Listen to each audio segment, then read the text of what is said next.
Olá todo mundo, nesse vídeo falaremos sobre o algoritmo de ordenação externa K-Way Merging Sort. Este código está sendo baseado no código disponibilizado pelo seguinte site, e ele está sendo implementado em C++. Então usaremos as seguintes bibliotecas: stdio para manipular arquivos através da estrutura file, stdlib para alocar memória de forma dinâmica, stbool para abstrair 0 e 1 para true e false, limits para gerar o maior número possível do tipo inteiro, string para manipular caracteres, windows para criar diretórios, e aqui a gente importa a nossa classe minrep, que será explicada posteriormente. Então aqui a gente tem a prototipação do nosso código. A primeira função é responsável por criar e abrir arquivos. A segunda função é responsável por chamar createInitialRuns e mergeFiles. A createInitialRuns é responsável por criar as runs iniciais ordenadas. E a mergeFiles é responsável por mesclar essas runs ordenadas. E as nossas funções mergeSort e merge são responsáveis por ordenar as nossas runs quando elas são criadas. Então, vindo aqui para a nossa main, a gente criou um vetor de 9 posições representando um arquivo externo a ser ordenado. A gente declarou nonWays igual a 3 e runSize igual a 3. Nonways, sendo o nosso número de caminhos, representa a quantidade de runs que a gente vai criar. E runSize, o tamanho de cada uma. Então, nonways, seja 3 runs, cada uma tendo 3 elementos, dá um total de 9 elementos, que é exatamente o tamanho do nosso arquivo de entrada. Aqui a gente declara uma string, né, por assim dizer, contendo o caminho, o arquivo e a extensão dele, tanto para o input file quanto para o nosso arquivo de saída, né? Aqui eu esqueci de falar, mas a gente tem duas funções que criam esses arquivos, ou criam esses diretórios file para armazenar os arquivos de entrada e os arquivos de saída. E aqui a gente tem uma função que cria os diretórios o diretório nonways para armazenar nossas runs. Então a gente tem a variável in do tipo file, que ela chama a nossa função openFile, passando como parâmetro o nosso arquivo de entrada, né, no qual contém tudo aquilo que a gente já mencionou, né, o lugar que ele vai ficar, e passando w, que seria write, né, ou seja, ele vai abrir ele no modo de escrever, de escrita. Então, se a gente ir aqui para a nossa função openFile, a gente só não tem nada mais do que essa função, que é da própria struct, que é para criar um novo arquivo. E caso esse arquivo ocorra algum erro ao ele ser criado, ele nos retorna um erro no compilador. Então, aqui agora a gente vai passar os elementos do nosso vetor criado para nosso suposto arquivo de entrada. Então, o que a gente vai fazer? A gente vai percorrer o vetor de 0 até 9, né? nonways vezes runSize, que é o tamanho do nosso arquivo de entrada. Então, a gente vai abrir o arquivo, vai passar que vai ser do tipo inteiro, vai colocar um espaço para separar os arquivos e vai passar o valor do nosso vetor na posição i. Então, ele vai percorrer todo o vetor, né, até 5 e vai guardar esses valores no nosso arquivo de entrada. E essa função nada mais, até agora foi nada mais além do que gerar um arquivo para nós ordená-lo. Daí a gente vai fechar esse arquivo e logo então a gente vai chamar a nossa função externalShort, passando o caminho do nosso arquivo de entrada, o caminho do nosso arquivo de saída, a quantidade de runs e o tamanho delas. Então, vindo agora para a nossa função externalShort, a gente recebe os parâmetros que foram passados e já chama logo de cara a nossa createInitialRuns, passando o caminho do nosso arquivo de entrada, o tamanho de cada run e a quantidade de runs que a gente vai ter. Então, vindo aqui para a nossa função create initial runs, recebendo os parâmetros, a gente já cria uma variável in do tipo file e abre o nosso arquivo de entrada no modo de leitura, né? No modo de header. Então, a gente cria um vetor do tipo file com o tamanho de nonways, ou seja, esse vetor representa a quantidade de runs que a gente vai criar para armazenar os elementos do nosso arquivo de entrada, certo? Então aqui a gente tem o char file name, que representa o nome de cada run, e a gente vai percorrer o vetor de 0 até nonways, né? No caso, nonways é igual a 3. Aqui é uma função, que eu não vou me delongar para explicar ela, mas ela basicamente converte o nosso nosso índice, para uma string. Então, ela vai converter 0 para uma string de 0, 1 para uma string de 1, e assim por diante até chegar em nonways. Então, aqui o que eu faço é gerar o caminho onde essa run vai ser armazenada, né? Aí eu concateno com o arquivo, que vai ter nesse caminho, nesse diretório, e eu concateno com a extensão deste arquivo. Então, depois da gente criar a nossa, criar a nossa run, falar o caminho que ela vai ficar, a gente vai abrir ela, passando como parâmetro o caminho, e ela no modo de escrita, né? Então a gente pega a nossa run, que é o nosso out, no índice i, e open file passando o path e o w. Então a gente vai abrir todas as nossas runs aqui, nessa função, vai criar e abrir todas elas. É isso que essa função faz. Então logo depois a gente vai criar um vetor dinâmico, alocando espaço para ele suficiente para 3 elementos, que é justamente o tamanho de cada run. Então a gente vai criar um vetor de 3 posições, né, alocadas dinamicamente. A gente vai declarar uma variável booleana recebendo true, né, more input, e a gente vai declarar o próximo arquivo de saída, né, que seria a próxima run, né, que vai ser executada, vai ser escrita. Então a gente vai iniciar inicialmente com 0. Então agora vindo aqui para o nosso while, o que vai acontecer? Enquanto tiver mais elementos no nosso arquivo de entrada serem lidos, ele vai executar o nosso while.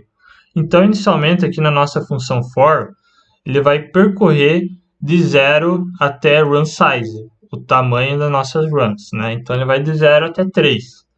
Então, ele vai ler o primeiro elemento do nosso arquivo de entrada e vai passar esse primeiro elemento para o nosso vetor auxiliar. Então, se ele leu esse elemento e retornou algo diferente de 1, então tá ok. Quando retornar 1, quer dizer que não existem mais elementos a serem lidos no nosso arquivo de entrada. Então ele vai falar more input é igual a falso, não existem mais mais elementos a serem lidos. Então ele vai quebrar essa estrutura. Então basicamente vai acontecer isso. Aqui a gente tem nosso arquivo de entrada, né? Nós temos nosso arquivo de entrada, ele vai ler essa primeira posição, vai passar para run 1, vai para o nosso vetor, no caso, ainda vai passar para o nosso vetor na posição 1. Aí ele vai o que? Vai ler a segunda posição no nosso input file e vai passar para o nosso vetor ali na posição 6. Aí ele vai ler a terceira posição, vai passar ali para o nosso vetor na posição 3. Aqui a gente vai ter os elementos todos desordenados, né? Pode acontecer de ver algum vir ordenado, mas a princípio é mais fácil que eles venham desordenados. Então, o que a gente vai fazer para ordená-los? A gente vai executar a nossa função merge short. Como já foi explicado em outros grupos, eu não vou não vou enrolar muito na função merge short, já que foi explicado e eu não quero que o vídeo fique muito comprido. Então, basicamente, vai passar o nosso vetor e vai ordená-lo através da técnica merge short. Assim que ordená-lo, a gente vai criar um novo for que vai percorrer o nosso J de 0 até I. O I ele vai ter o tamanho de run size a princípio, né? O tamanho que ele percorreu até ter arquivos de elementos do arquivo de entrada. Então, depois que ele vai percorrer isso, ele vai fazer assim, ó, vai escrever na run no índice next output file, que inicialmente era 0, certo? Como foi explicado antes, e vai escrever um valor do tipo inteiro, passando o nosso vetor, o valor que estava no nosso vetor, porém agora ordenado. Então a nossa run 1 vai ficar exatamente assim, 3, 6 e 8. Aí ele vai fazer o seguinte, ele vai dar um next output file mais, então ele vai o que agora para 1. Vai de novo lá no começo do nosso while. Vai vir aqui, i é igual a 0. Então, enquanto vai ler, enquanto ele for menor que run size, mais. Daí vai ler de novo agora esse elemento aqui e vai passar para nossa, não, vai ler esse elemento aqui e vai passar para nossa run 2. Daí vai ler de novo esse elemento aqui e vai passar para o nosso vetor auxiliar que está sendo sobrescrito agora, né? Aí vai ler o 4 e vai passar para a posição 3 do nosso vetor auxiliar. Passou as 3 posições do nosso arquivo, os 3 elementos, vai aplicar o merge sort, vai ordenar. Ordenou o nosso vetor auxiliar, vai agora escrever esses valores ordenados na nossa run, no índice 1. E assim por diante. Então a gente vai ter a run 1, run 2 e run 3 com cada uma com 3 elementos distintos do nosso arquivo de entrada e todos eles ordenados. Então a primeira função ela lê esses arquivos e passa para um vetor auxiliar e verifica se ainda existem elementos a serem lidos. Aí a gente tem o merge sort que ordena esse nosso vetor auxiliar e a gente daí tem essa função que escreve o nosso vetor auxiliar na nossa run no índice desejado. É basicamente isso que é para fazer essa função create initial runs. E aqui a gente tem uma função que é somente para fechar todas as nossas runs e depois fechar nosso arquivo de entrada. Agora voltando para o nosso external short, depois que ele executou a função create initial runs, ele vai para merge files. Então nós indo para merge files, a gente vai passar como parâmetro o nosso caminho para o arquivo de saída e a quantidade de runs que a gente tem. A gente vai criar um vetor do tipo file com um tamanho de não ways, né? Com o número de runs que a gente vai ter. Então ele vai ser um vetor de 3 posições novamente. Aqui é a mesma função que já foi explicada antes, né? No qual ele percorre o i de 0 até não ways, converte o i para uma string. Aqui eu concateno o caminho onde está armazenado as nossas runs. E então eu abro a nossa run, porém agora no modo de read, no modo de leitura. Eu somente vou ler valores, não vou escrever. E aqui a gente cria então o nosso arquivo final de saída, passando o caminho dele e o modo que ele vai ser lido, que vai ser o modo de escrita, né? O modo de write. Agora, então, finalmente a gente vai começar a usar recursos da nossa classe minheap criada. A classe minheap é a classe de árvore binária, né? A gente vai classificar e mesclar agora nossas runs através de uma árvore binária. Então, o que vai acontecer? A gente vai criar esse minheap node, que é uma struct da nossa classe. É uma struct que possui um elemento, e um índice, né? Então a gente vai criar esse struct o que que é? E a gente vai percorrer de novo o nosso for e vai ler o elemento da run na posição i, que não seja, ou seja, a run que está na posição 0. Vai ler o primeiro elemento e vai passar como referência para o nosso vetor, ou seja, ele vai pegar o primeiro elemento de cada run. Então aqui a gente tem as nossas runs ordenadas, run 1, 2 e 3. Ele vai pegar o primeiro elemento de cada run e vai colocar no nosso vetor har. Então o nosso vetor vai ficar com 3, 1 e 2. Ok. Feito isso, assim que ele terminar, ele dá um break, né? Assim que retornar 1, e porque não tem mais elementos para ser lidos. E vai passar também o índice que esse elemento está. Beleza? Então a gente vai declarar a nossa classe minRep, passando como parâmetros para o construtor o nosso vetor, nossa struct, e o tamanho de run, a quantidade de runs que a gente possui. Então, vindo aqui no nosso construtor, a gente tem o nosso vetor aqui e o nosso size, né? Então, o tamanho da nossa árvore vai ser igual à quantidade de runs que a gente possui, e os valores aqui da nossa árvore vão ser os primeiros elementos de cada run. Então, ele vai aplicar a função já aqui no construtor minRepify. Essa função eu não vou explicar detalhadamente, passo a passo, para o vídeo não ficar muito grande. Mas o que ela faz? Ela vai comparar esses três elementos, né? E ela vai colocar o menor elemento entre esses três na raiz. E qual que é a raiz da árvore binária? É o primeiro elemento do vetor.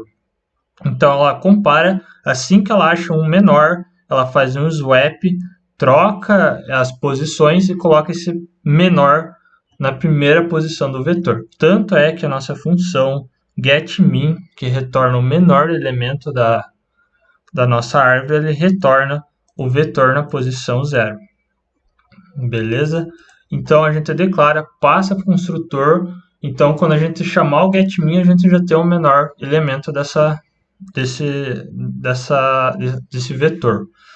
Então a gente vai declarar um contador com 0. Enquanto o contador for diferente da quantidade de elementos lidos, né, que foi a nossa do nosso i, que foi a quantidade de elementos que foram lidos, ele vai ser executado.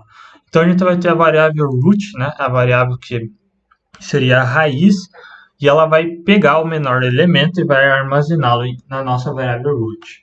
Esse menor elemento, a gente já tem a liberdade de escrevê-lo no arquivo final de saída, ou seja, no nosso out. Então a gente vai fazer um fprint em out, passando o inteiro, um espaço para separar os elementos e passando o elemento da nossa raiz. Então o que a gente vai fazer agora?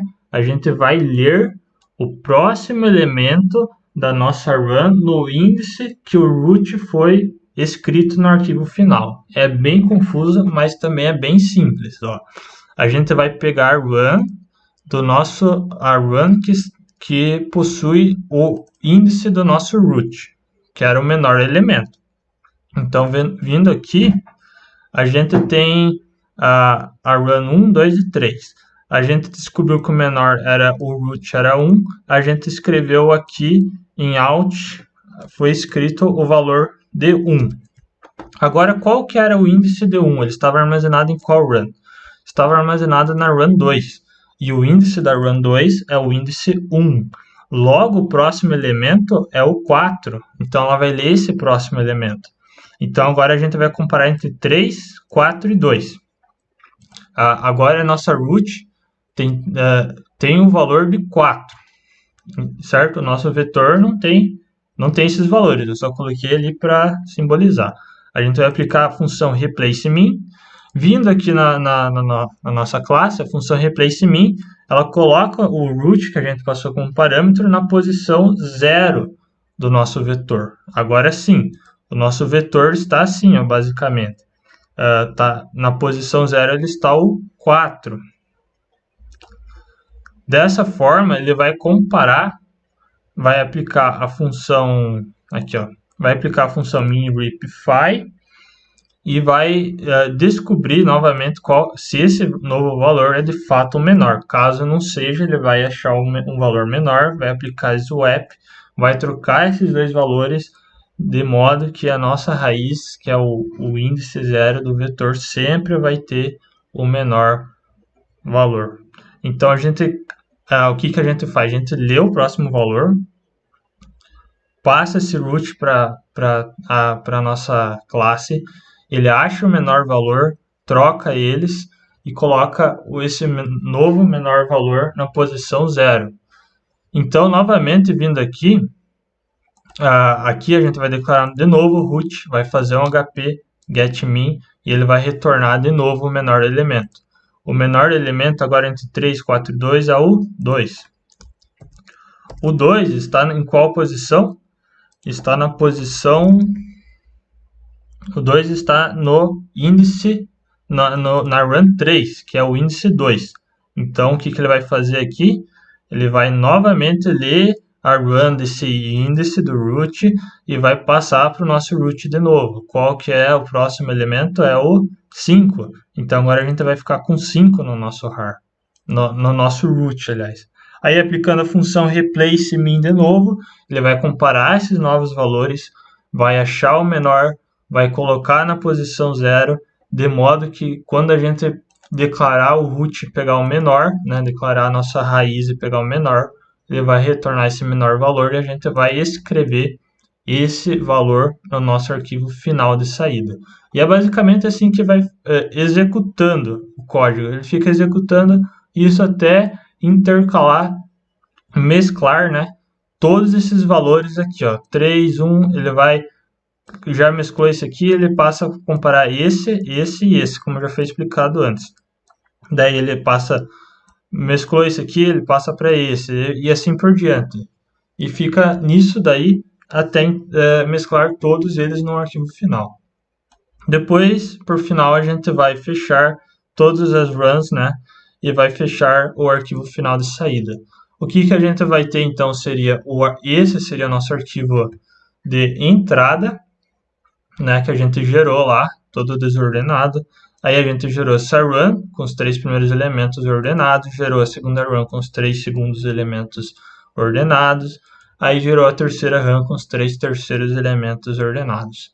E depois a gente mesclou tudo eles com a árvore binária, com a estrutura heap sort no arquivo final. É muito incrível a forma que esse código trabalha. Agora só para mostrar a vocês o código funcionando assim de uma forma não tão didática, mas só para mostrar, seria mostrando ele gerando números randômicos, né? Aqui eu coloquei então 10 runs e cada run vai ter o tamanho de 1000 arquivos. Vamos colocar 1000 para não ficar muito grande, certo? Cada run vai ter o tamanho de 1000 arquivos. Não, vamos deixar de 10.000, certo?